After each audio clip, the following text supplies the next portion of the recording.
Hello दोस्तों, कैसे हैं आप सब।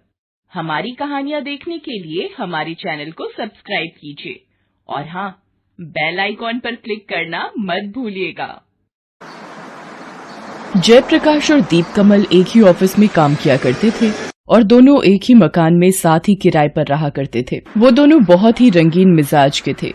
उनकी रंगीन मिजाजी का आलम ये था कि 59 साल की उम्र में भी उनके बीच चर्चा का विषय लड़कियां होती, और सिर्फ चर्चा का विषय ही नहीं, दोनों मिलकर लड़कियों को ताड़ते भी थे। एक दिन जब वे दोनों ऑफिस में थे, तभी उनकी नजर ऑफिस में ही काम करने वाली लड़की दिव्या पर पड़ी। उसने कुछ दिनों पहले ही ऑफिस ज्वाइन किया था। जयप्रकाश उसे देखकर आहें भरने लगता है। जानता है दीप, मैं जब भी दिव्या को देखता हूँ तो ऐसा लगता है कि ये जरूर मेनका की रिश्तेदार होगी। मेनका कौन? अपने ऑफिस में कोई मेनका तो काम नहीं करती। अबे बुद्धि गिरवी रख दिया है क्या? हैं?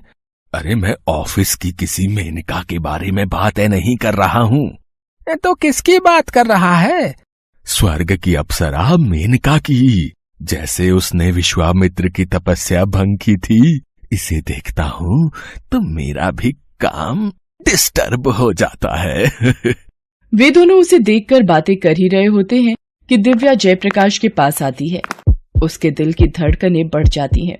अबे ये तो इधर ही आ रही है।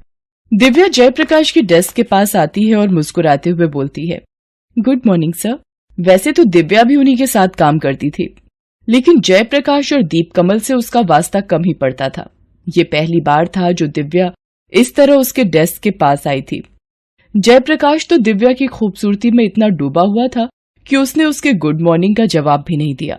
तो दिव्या ने एक बार फिर से जयप्रकाश को टोकते हुए कहा, अरे मैंने कहा गुड मॉर्निंग सर। तब दीपकमल ने जयप्रकाश को जोर से चिकोटी काट ली। चिकोटी काटने से जयप्रकाश चीख पड़ा। जयप्रकाश को इस तरह चीखते हुए देख दीपकमल ने धीरे से उसके कान में बोला, अबे मरवाएगा क्या? इस तरह पागल की तरह उसे घूर क्यों रहा है? वो तुझे गुड मॉर्निंग कह रही है, उसका जवाब तो दे। दीपकमल की बात सुनकर जयप्रकाश को अपनी गलती का एहसास होता है। वो नर्वस होकर बोलता है, good morning Divya, good morning. Sir आप इस तरह अभी चीखे क्यों? वो ऐसा है कि। तब दिव्या ने उसकी बात काटते हुए कहा, कहीं दर्द है क्या सर? हाँ, दर्द तो कमबख्त इस दिल में है जो तुम्हें देखकर बढ़ जाता है। आपने कुछ कहा क्या सर? हाँ, कमर में दर्द है, कमर में। हाँ सर, इस उम्र में तो दर्द रहता ही है। आप बोलिए तो मैं एक होम्योपैथिक डॉक्टर का पता आपको दे दूं। Homeopathic doctor? वो किस लिए? अरे सर, आपके दर्द के लिए और किस लिए। 1 महीने में दर्द बिल्कुल ठीक हो जाएगा। मेरी दादी को तो बहुत आराम हुआ है वहाँ की दवाई से। उसकी बात सुनकर दीपकमल की हंसी छूट जाती है। वो जयप्रकाश की ओर मुस्कुराकर देखता है, फिर दिव्या से कहता है, हाँ दे देना पता, ऑफिस से छुट्टी के वक्त दे देना है। दिव्या चली जाती है। उसके जाने के बाद दीपकमल जयप्रकाश को टोंट मारते हुए कहता है कि अरे तू बुढ़ा हो गया और अब तो ये ऑफिस वालों को भी दिखने लगा है, तभी तो डॉक्टर के पास तुझे जाने को कह रहे हैं।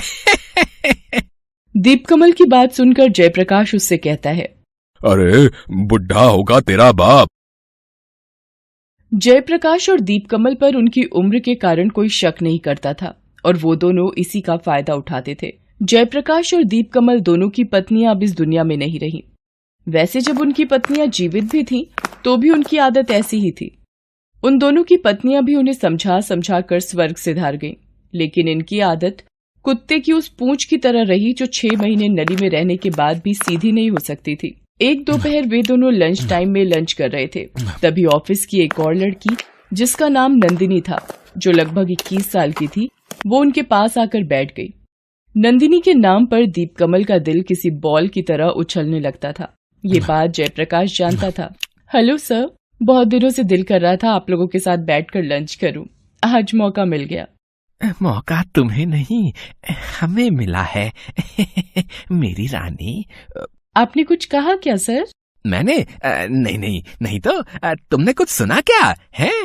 सुना तो नहीं सर, पर मुझे लगा कि शायद आप मुझसे कुछ कहना चाहते हैं। नहीं नहीं, ऐसा तो नहीं है। लेकिन मेरे साथ ऐसा है। मैं आपसे कुछ जो मैं कई दिनों से चाह रही थी आपसे कहना। नंदिनी की बात सुनकर दीपकमल के चेहरे पर एक रहस्यमयी मुस्कान छा गई। उसने एक्साइटेड होकर बोला, कौन सी बात? अरे, किसी बात को दिल में ऐसे दबा कर नहीं रखना चाहिए। हाँ, तुम जल्दी से बोल दो। सर, आप मुझे बहुत पसंद है। बहुत मतलब बहुत। नंदिनी की इस बात को सुनकर दीपकमल के गले में खाना फंस गया। वो जोर जोर से खांसने लगा। अरे सर, क्या हुआ आपको? आप इस तरह खांसने क्यों लगे? नंदिनी टेबल पर रखे पानी के गिलास को उसकी तरफ बढ़ाते हुए कहती है, सर आप जल्दी से पानी पी लीजिए। हाँ, तो तुम क्या कह रही थी नंदिनी? आप ठीक तो है ना सर? हाँ हाँ, मैं तो बिल्कुल ठीक हूँ। जानते हैं सर, आपको जब भी देखती हूँ तो मुझे मेरे दादाजी की याद आ जाती है। वो बेचारे पिछले साल हमें छोड़कर चले गए, लेकिन जब भी आपको देखती हूँ तो लगता है दादाजी आ गए हैं फिर से मेरे पास।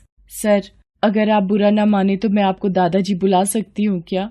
इस बार बारी जयप्रकाश की थी। वो दीपकमल की ओर मुस्कुराते हुए देखता है। दीपकमल शॉक्ड सा बैठा हुआ था। तब तक लंच टाइम खत्म हो गया था। नंदिनी वहाँ से जा चुकी थी। और दादाजी कैसे हो?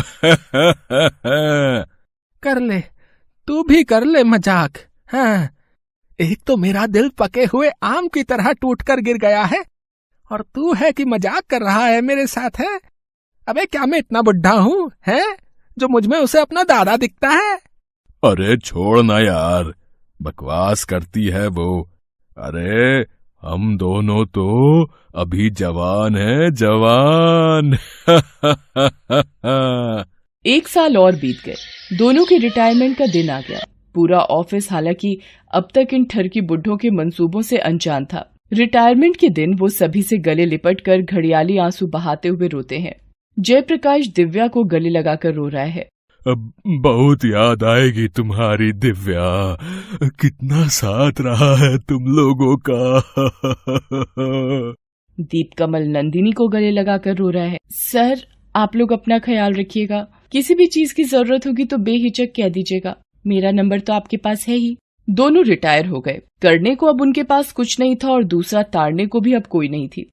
लेकिन फिर एक दिन उनकी नजर अपनी मकान मालकिन की एक रिश्तेदार अनु पर पड़ी, जो हाल ही में यहाँ पढ़ाई करने आई हुई थी। अब तो दोनों का दिल उसे देखकर लट्टू की तरह नाचने लगा। आय हाय, इसे कहते हैं किस्मत। अब तो घर में भी ऑफिस वाले सुख मिलेंगे। हाँ। देख, तुम इस लड़की से दूर रह। हाँ, ये तेरी भाभी है। हाँ। अबे चल बे, भाभी होगी तेरी, मेरी तो होने वाली बीवी है। बेचारी अनु इन दोनों ठरकी बुड्ढों की बातों से अनजान थी। वे दोनों इसे हमेशा ताड़ते रहते, लेकिन एक दिन दीपकमल और जयप्रकाश बातें कर रहे थे। तभी जयप्रकाश के सीने में तेज दर्द उठ गया। दीप, यार सीने में बहुत दर्द हो रहा है। अरे मैंने कहा ना, अन्नू के बारे में सोचना छोड़ दे, इसीलिए दर्द हो रहा है तेरे। हाँ।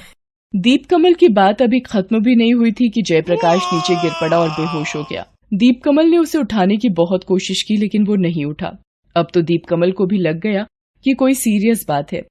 वो सीढ़ियों पर भागते हुए अपने मकान मालिक को ये बताने के लिए आ रहा था, तभी उसका पैर फिसल गया।